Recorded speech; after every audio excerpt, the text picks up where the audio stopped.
चलिए question number 96 है, the shaft of a motor rotates at a constant angular speed of 360 revolution per minute. कितना? ये वही बात है कि आपने रिवोल्यूशन पर मिनट को तब्दील करना है अगेन किस चीज़ में, रेडियन पर सेकंड में। मैं इसको दोबारा सॉल्व नहीं करूँगा, अभी आप लोग सॉल्व कर सकते हो। सही है, सवाल पूछ रहा है, ठीक है, angle turn through 1 second in radian is. Formula तो इसका मेरे ख्याल में काफ़ी ज़्यादा सॉरी यहाँ पे मैं सॉल्व करता हूँ। इसका फार्मूला काफ़ी ज़्यादा आसान है। ओमेगा की वैल्यू आप ओमेगा का फार्मूला जानते हैं, omega is equal to theta upon t. T को इधर शिफ्ट करें, क्या आएगा, omega t equals to what, theta. Omega को मल्टीप्लाई करो टी के साथ, आपके पास थीटा आएगा। अगर आपने ऐसा ही किया है तो जो आपका ऑप्शन आया है वो बिल्कुल सही है। क्लियर हुआ क्या नहीं हुआ? मतलब इसको रेडियन पर सेकंड में चेंज करो, इधर उसकी वैल्यू लगा लो और आपको टाइम गिवन है 1 सेकंड, यानी बस इसको सिर्फ चेंज करो, वही थीटा का आंसर हो। कितना आंसर आता? डेल्टा आ रहा है सबका 12।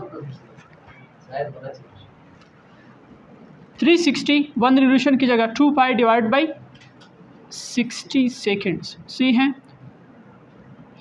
0 0 कैंसल और 3 1 ज़ा 3 3 2 ज़ा 6। गुड शाबाश, सी आ रहा है 12/5। क्लियर बा 12/5। Now the next question is very important. सवाल कह रहा है the angular velocity of minutes hand of a watch या ऑफ अ क्लॉक। ये की पॉइंट पे मैं लिख रहा हूँ,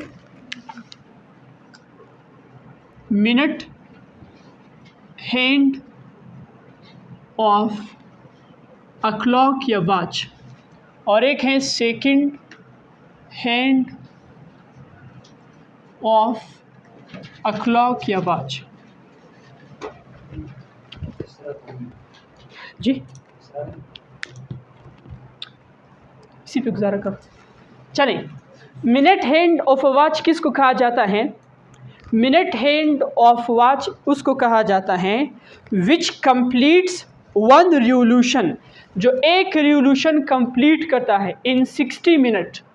कितने मिनट्स में? इसी वजह से इसे कहते हैं minute hand of a clock. समझ आ रहे कि नहीं आ रहे? विच कंप्लीट्स 1 रिवोल्यूशन इन 60 मिनट, यानी वो 2 पाई रेडियन एंगल बनाए, 360 डिग्री एंगल बनाए 60 मिनट्स में। इसको हम लोग कहते हैं minute hand of a watch. Which completes क्या चीज़? 1 रिवोल्यूशन, मैं ब्रैकेट में लिख रहा हूँ 2 पाई रेडियन इन 60 मिनट। अब ज़रा देखो, अब ये सवाल ज़्यादा सॉल्व करना काफ़ी ज़्यादा आसान है। सवाल कह रहा है कि the angular velocity omega of minutes hand of a clock is. हम जानते हैं कि minutes hand of a clock वो होता है जो एक रिवोल्यूशन को कंप्लीट करता है कितने मिनट्स में। देखो ये इसकी एंगुलर वेलोसिटी है कि नहीं है, यहाँ से पता चल रहा है। तो इसकी एंगुलर वेलोसिटी कैसे लिखेंगे? 1 रिवोल्यूशन की जगह 2 पाई डिवाइडेड बाई 60 मिनट, ये रेडियन है, सॉरी इसको लिखा करें यूनिट्स, इज इक्वल टू 2 पाई अपनी जगह पे रेडियन, तो उसका यूनिट हुआ 60। चूँकि मिनट को सेकंड में तब्दील करना है तो 60 मल्टीप्लाई बाई 60 सेकेंड्स। अच्छा, मज़ीद अगर सोल्व हुआ है तो सही, वरना ऑप्शन बिटा है। हाँ 6 6 36 आएगा, तो ये मेरे ख्याल में बिटा हो जाएगा। ऐसा ही है, हाँ बिल्कुल बिल्कुल ये वाला ऑप्शन ठीक है। नेक्स्ट क्वेश्चन हमारे पास है क्वेश्चन नंबर 98। ये सवाल, इसमें थोड़ा सा ट्रिक है, अगर किसी ने वो ट्रिक अप्लाई किया है तो उसका आंसर सही है, वरना फिर तो आंसर सही नहीं है।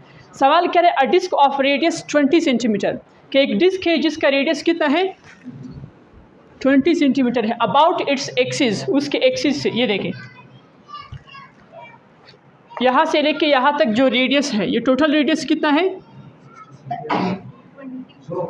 20 सेंटीमीटर। क्लियर? या 0.2 on a horizontal smooth surface the linear speed of point C. किस पॉइंट पर? सी पॉइंट पर। इस पर भी क्या होगी? सवाल ये पूछ रहा है, ए पर नहीं पूछ रहा है, किस पे पूछ रहा है? सी पर। तो सी पर क्या स्पीड होगी? अब आप लोग इस बात से बखूबी वाकिफ़ है कि उसने आपको ओमेगा की वैल्यू दी हुई है, तो स्पीड का फार्मूला सिंपल है। मैं यहाँ से करूँ v equals to r omega, ऐसा ही फार्मूला है कि नहीं है? लेकिन गलती में भी आपने r की जगह पे 20 सेंटीमीटर पुट, क्यों के पॉइंट C की बात हो रही है। तो देखिए टोटल r है, ये मिड वाला पॉइंट है, टोटल r है, तो यहाँ से लेके यहाँ तक एक्सिस ऑफ रोटेशन सेंटर से यहाँ तक का जो फासला है इसको ry क्या कहते हैं? 2। ये समझ आ रहे कि नहीं आ रहे? हालांकि ये सवाल मतलब मैं नहीं लिखना चाहता था, सिर्फ इस एक पॉइंट की वजह से मैंने ये सवाल लिखा है ताकि आप इसमें गलती करें और वो गलती यहाँ से निकल आए। तो इससे क्या होगा, 20 r की जगह लगाए divide by 2 centimetre is equal to 2 1 2 10 centimetre. तो r की जगह पे क्या लगाएंगे मेरे अच्छे स्टूडेंट्स? 10 सेंटीमीटर 10 पावर -2, और ओमेगा की वैल्यू कितनी है? 20 है ना? सॉरी क्या हुआ, सवाल है किसी का? नहीं, सवाल है किसी का? नहीं है, चलिए। तो मैं ये कह रहा था 10 पावर -2 और 10 पावर +1 कितना हो जाता है? 10 पावर -1 और 10 पावर, तो आपके पास कितना हो जाएगा? 2 हो जाएगा ना, पॉइंट टू शिफ्ट हो जाएगा 2.0 विच इज़ इक्वल टू 2। तो कौन सा ऑप्शन सही है? Beta is the best option. ये वाला तो काफ़ी ज़्यादा आसान है और HSC के टेस्ट में आ चुका है। Work done by the centripetal force is, कि वर्क डन जो है वो सेंट्रीपिटल फोर्स की वजह से क्या होता है। इस पर इतनी ज़्यादा सोचने की ज़रूरत नहीं है, ये आसान है। मैं इधर करता हूँ। ये कौन सा सवाल है? 99 है। सॉल्यूशंस देखिए ज़रा इसको, याद रखिए आपके पास वर्क डन का फार्मूला क्या होता है? W equals to FD cos of theta के बराबर है। आप सारे स्टूडेंट्स जानते हैं जब कोई ऑब्जेक्ट सर्कुलर पाथ में मूव करता है तो centripetal force is directed towards the centre. ये डायरेक्टेड होता है किसकी तरफ?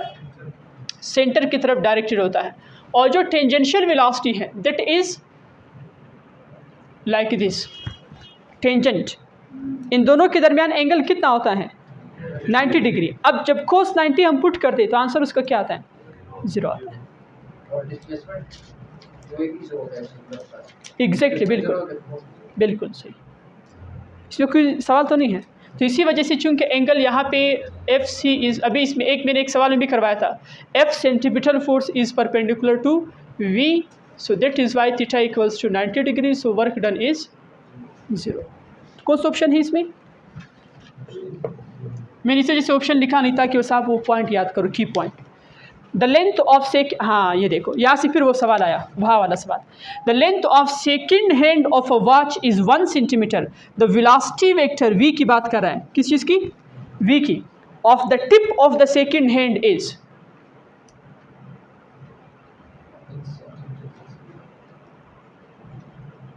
समझ आ रहे जो मैं कह रहा हूँ? पहले तो ये समझना पड़ेगा आपको कि second hand of a watch क्या है। मैंने इधर लिखा भी है second hand of a watch या second hand of a clock. Minute hand of a clock क्या था ज़रा बताओ आप लोग? Which completes 1 revolution in 60 minute. बिल्कुल इसी तरह से second hand of a watch which completes 1 revolution in 60 seconds. Minute होगा तो 60 मिनट, सेकंड्स होगा तो 60 seconds. So which completes 1 revolution in 60 seconds। अच्छा बताएं, तो यहाँ से ओमेगा की वैल्यू क्या आएगी? 2 पाई डिवाइडेड बाई रेडियन पर सेकेंड। अच्छा, लेकिन मसला क्या है, सवाल वाला ओमेगा नहीं पूछ रहा है, सवाल वाला v पूछ रहा है। यहाँ पे ये वाला सवाल ओमेगा नहीं पूछ रहा है, क्या पूछ रहा है? v। लेकिन इसमें तो किसी खास बात नहीं है, v आप मालूम कर सकते हैं r ओमेगा से। r कितना गिवन है आपको? 1 सेंटीमीटर 10 पावर -2 के बराबर होता है। ये सही है ना? r की जगह 10, कोई सवाल तो इसमें नहीं है। ओमेगा की वैल्यू आपको गिवन है, ओमेगा की वैल्यू कितनी है? 2 पाई डिवाइड बाई क्या है? 60।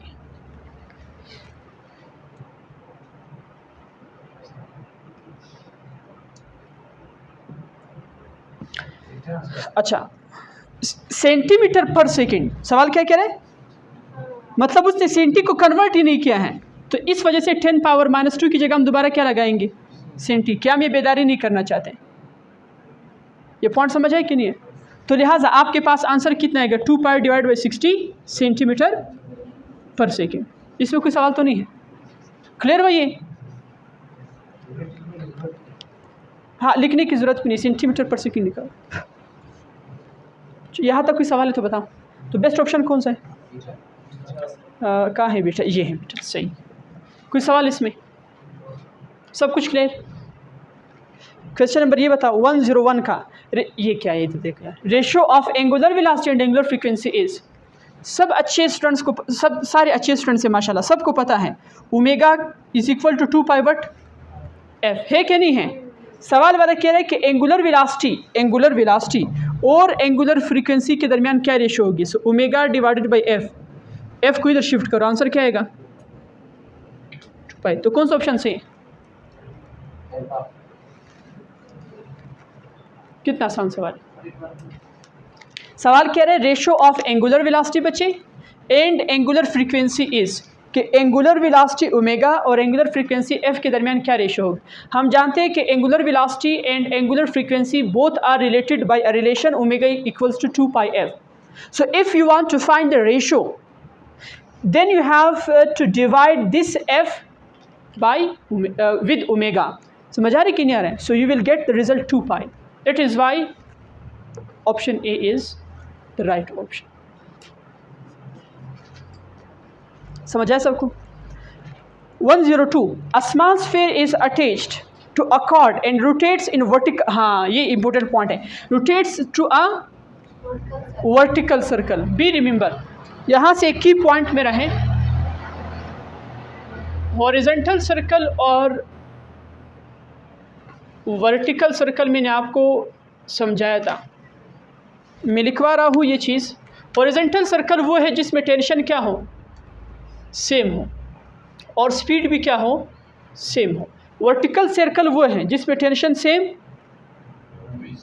ना हो, वेरिएबल वेरी करा हो, और भी सेम ना हो। तो सवाल ने कहा कि vertical circle, so it means उससे पहले से कह दिया कि उसकी स्पीड भी सेम नहीं है और टेंशन भी सेम नहीं है। अच्छा चले, सही है, मान लेते हैं। If the average speed of the sphere is increased, the cord is mostly like to break. जब उसके एवरेज स्पीड को आप क्या करेंगे? ज़्यादा करेंगे, इंक्रीज करोगे ऐसे तेज़ी के साथ। पहले अगर ऐसे तो आप ऐसे स्पीड हो जाए। तो फिर सवाल वाले क्या कह रहा है? Then the cord is mostly like to break. फिर वो बिल्कुल ऐसे टूट जाने के करीब होती है। अच्छा, at the orientation when the mass is 8, ये किस पॉइंट पर टूटने के करीब होगी? जब इसकी स्पीड ज़्यादा करूँगा ना, तो किस पॉइंट पर टूटने के करीब होगी? किस पॉइंट पर टूट सकती है? चांसेस कहाँ पर है कि टूट जाए? अरे जब वो ऊपर होती है, साइड पर होती है, इधर होती है, या इधर, या यहाँ पे, या वहाँ पे, या यहाँ पे, या वहाँ पे।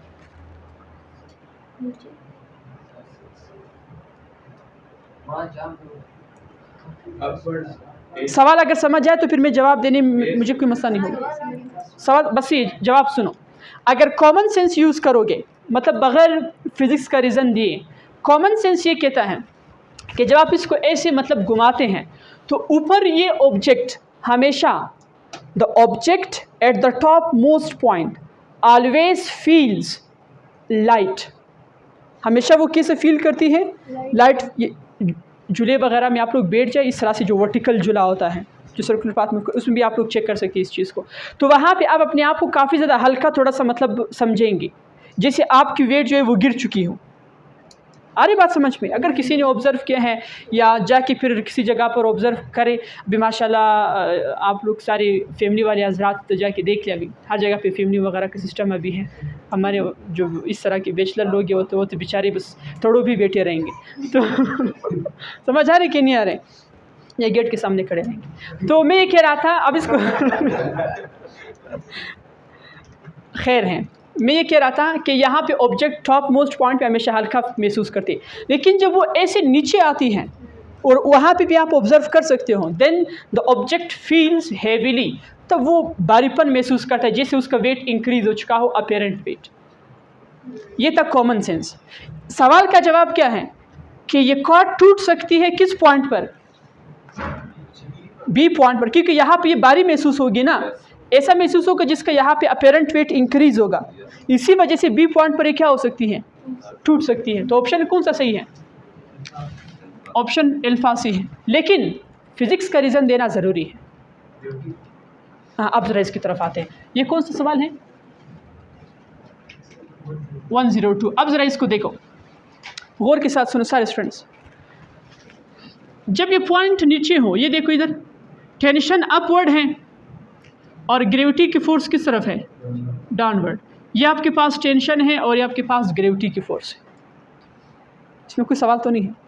नेट फोर्स, टोटल फोर्स, इन दोनों का अगर आप नेट लेंगे, नेट का मतलब T माइनस जी, सॉरी जी कहाँ से है, वेट यार, वेट सही है, जी तो नहीं कह सकते, फोर्स है वेट।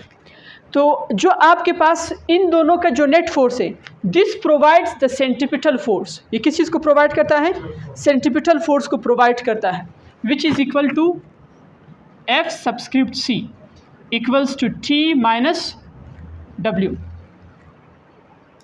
कोई सवाल तो इसमें नहीं है। ये माइनस इस तरफ आके क्या हो जाएगा, plus centripetal force plus W equals to what, T। इस फार्मूले के मुताबिक अगर देखें, so tension is increased at point B, कहाँ चला गया, ये पॉइंट बी है, इस पॉइंट बी पर टेंशन क्या हो जाता है, इंक्रीज, क्योंकि देखो वेट उसके साथ क्या हो रहा है, सम हो रहा है, ऐड हो रहा है, इसी वजह से टेंशन इंक्रीज हुआ। जब धागे का टेंशन इंक्रीज होगा बी पॉइंट पर, तो उसके टूट जाने की जो चांसेस है वो क्या होंगे, काफ़ी ज़्यादा होंगे। इस वजह से वो बी पॉइंट पर टूट सकता है। And that is why the object feels heavily at bottom.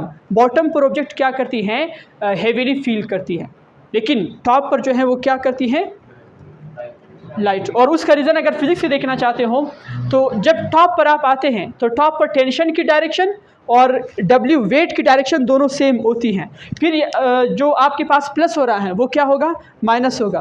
फिर इसी वजह से हम कहेंगे कि चूंकि देखिए माइनस हो रही है वैल्यू, इसी वजह से टेंशन जो है वो क्या होगा, डिक्रीज होगा। अभी देखिए फिजिक्स के अल्फाज भी हैं, कॉमन सेंस के अल्फाज भी हैं, लेकिन ये तब होता है जब आपको फिजिक्स सही तरह से आता हो। अब अगर आप फिज़िक्स में ख़ुद गोड उड़ून दें, वो तो फिर तो इससे जो है आप एक्सप्लेन नहीं कर सकते अपनी बात को। मैं खालिद जुड़ी एग्जाम्पल दूर नाम खुशहाल, यार सर कितने काबिल है, देखो सवाल का जवाब कैसे बताएं।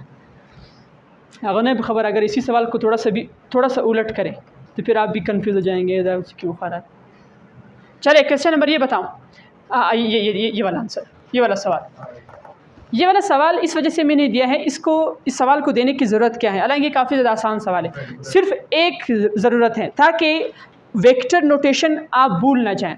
ज़रूरी नहीं है कि आपके टेस्ट में आए ना आए आप उसको याद करें, लेकिन फिर भी आपने याद इस वजह से करना है कि कम से कम अगर किसी जगह पर आपको मिले तो आप वो दोबारा चीज़ें रिवाइज भी करें, या जिन्होंने फर्स्ट ईयर सही तरह से नहीं पढ़ा हो तो उनके लिए क्लियर हो जाए। सवाल कह रहा है आपको आर और ओमेगा गिवन है, मालूम करें किस चीज़ को, हम जानते हैं, हाँ ना हम जानते हैं V equals to what, omega cross r. The cross product of angular velocity and position vector is defined as the linear velocity.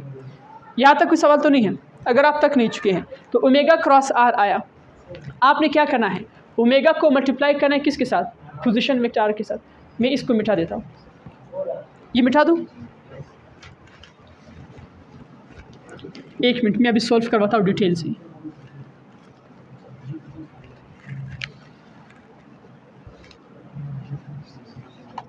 ये क्वेश्चन नंबर कौन सा है जो मैं सॉल्व करवा रहा हूँ, 103।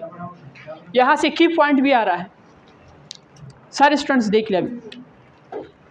हम मालूम कर रहे हैं V equals to omega cross R। सारे स्टूडेंट्स इधर देखिए, बस लिखना ख़त्म, सब कुछ ख़त्म। ओमेगा की वैल्यू बताओ यहाँ से, जल्दी जल्दी है ना,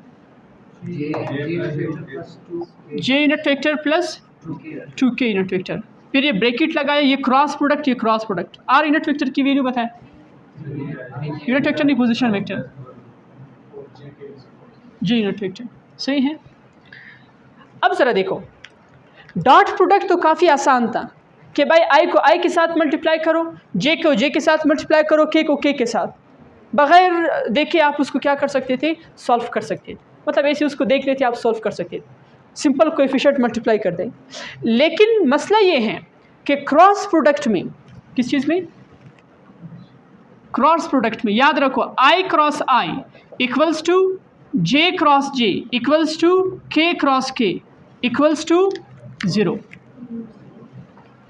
डॉट प्रोडक्ट में 1 के बराबर थे जब इनके दरमियान डॉट था, लेकिन क्रॉस प्रोडक्ट में ये 0 के बराबर है। अगर आप स्मॉल रीज़न इसका देखना चाहते हैं तो वो ये है कि अगर आपके पास आप क्रॉस प्रोडक्ट को डिफाइन करना चाहते हैं, A cross B is equal to A B sine of theta, समझ आ रहे कि नहीं आ रहे? चूंकि दोनों सिमिलर वेक्टर्स हैं, एक जैसे वेक्टर्स हैं, तो इनके दरमियान एंगल 0 होगा क्या नहीं होगा? सिमिलर वेक्टर्स के दरमियान एंगल 0 के बराबर होता है और साइन 0 किसके बराबर होता है? तो आपके पास आंसर 0 है, 0 वेक्टर आपके पास आंसर आ गया। तो इसी वजह से इनका आंसर क्या है? 0। लेकिन फिर भी आपका होम असाइनमेंट इसको सॉल्व करें। नेक्स्ट हमारे पास क्या है, अब ज़रा देखते हैं आई क्रॉस जे, जे क्रॉस आई, के क्रॉस आई क्रॉस के, ये किस चीज़ के बराबर होंगे? इसके लिए सिर्फ नहीं हो ना को मैं ये उंगली में वैसे इस तरह के अभी मैं आपको बताने वाला था, नेक्स्ट वाला मैं बात कंप्लीट नहीं की, आप कह रहे 1, मैंने उंगली वैसे ऐसे की, एक्शन था। 1 के कभी भी बराबर नहीं हो सकती है नाराई को। अब इसको चेक करोगे किस तरह से नहीं हो सकती, क्योंकि यहाँ पे जब दो वेक्टर्स के दरमियान क्रॉस प्रोडक्ट आता है तब उसका आंसर वेक्टर आता है, उसकी डायरेक्शन होती है, डायरेक्शन की वजह से आप नहीं कह सकते हैं कि इसका आंसर 1 है। समझ आ रहा है कि नहीं आ रहा है? अब ज़रा यहाँ पे देख लें, आपके पास इसको सीखने का बहुत आसान तरीका क्या है? You have to recall the cyclic notations. आपने किसको याद करना है? Cyclic notations. इसके लिए बिल्कुल परेशान नहीं होना है। हमारे स्टूडेंट सबसे ज़्यादा परेशान इन सवालात में होते हैं, लेकिन आपने परेशान नहीं होना है। साइक्लिक नोटेशन बहुत आसान है। ज़रा देखो, अभी मैं 2 सर्कल, एक सर्कल इधर बना रहा हूँ और एक सर्कल यहाँ पे बना रहा हूँ।